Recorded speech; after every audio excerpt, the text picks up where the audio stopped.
Welcome to the deep dive. Today we're unpacking a really fascinating teardown Yeah, video. from cherry rig everything, right? Exactly. We are looking at Apple's surprisingly cheap no $500 laptop, the MacBook Neo.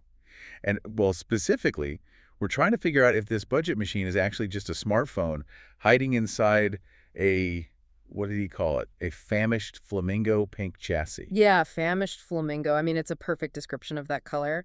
But honestly, the real story is what's under that pink shell. It's a massive architectural shift. Right, because when you look inside, you don't see normal desktop parts at all. No, not at all. You find the A18 Pro chip, which, is the exact same ultra-efficient processor that they put in the iPhone 16 Pro Max. Oh, wow. Yeah. And funnily enough, Apple actually printed the logo on the processor completely upside down. Wait, really? Apple made a manufacturing slip-up like that? I know, it's super rare for them. But yeah, totally upside down. That's hilarious. I mean, an upside-down logo doesn't actually change the performance, obviously. But the wild part to me is how using a mobile chip completely changes the thermal design of the whole laptop. Right, because it's built for a pocket-sized device, so it literally doesn't need a heatsink Mm. or a cooling fan. Yeah, it's like, what the best way I can think of it is, it's less like dropping a massive sports car engine into a golf cart and more like an Olympic marathon runner just, going for a casual walk. That is a great analogy. Right. Like their cardiovascular system is so wildly efficient that they don't even break a sweat doing a normal person's workout. Exactly. The processor is basically asleep while running a full desktop operating system.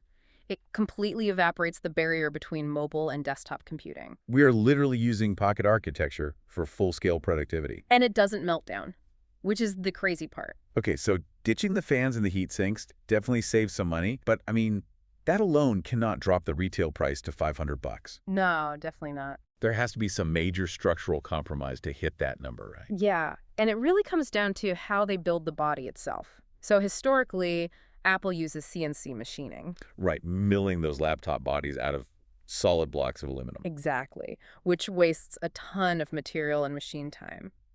But for the Neo, they shifted to a rapid metal forming process. They're using 90% recycled aluminum and essentially just stamping the inner and upper housings. Just stamping them out. Yeah, into the exact shape they need in seconds. It drastically slashes material waste and production time. Okay, but I have to push back a little here. Does a stamped metal body actually maintain that premium Apple feel? Because Jerry Rig Everything uncovered a pretty sneaky trick about the weight of this machine. Oh, the metal bracket. Yeah, that is fascinating. Right, if you open it up, there's this thick, heavy metal bracket mounted right behind the trackpad. And it serves absolutely zero structural purpose. Not at all. And it actually resonates at a C-sharp when you tap it. They literally just added dead weight to manipulate human psychology. It's pure psychological engineering. I mean, our brains naturally equate density and heft with quality and, expense. So they cut the manufacturing costs by stamping the chassis, but they just trick your hands into registering it as premium the second you pick it up. Exactly. But, that structural change inadvertently solved another massive complaint people have had for years. Oh, the repairability. Mm, Because they aren't using the traditional milled unibody, the internal layout had to change. right. The teardown shows they basically replaced all those usual rivers of adhesive with standard screws. Thank goodness. I know. A battery swap on the Neo takes maybe 5 to 10 minutes now. Which is unheard of for an Apple laptop. Totally. And that battery is made with 95% recycled lithium and 100% recycled cobalt, by the way. But wait, let's be real. Apple doesn't just abandon glue and embrace extreme repairability out of the goodness of their hearts. No, definitely not. I mean, they usually lock down their hardware so aggressively. This feels highly targeted.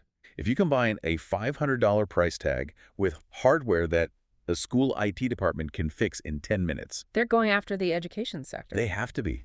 They want to kill a Chromebook. It is a highly targeted weapon, for sure, because Chromebooks absolutely dominate schools right now. Right, because they're cheap and easy to maintain. Exactly. So Apple is using the Neo to take back that market share.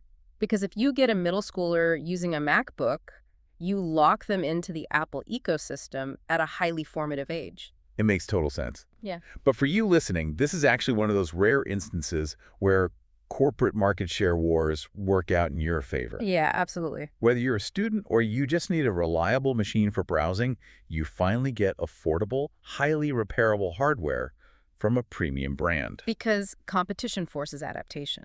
And here, it forced Apple to figure out how to mass produce a repairable machine without losing their profit margins.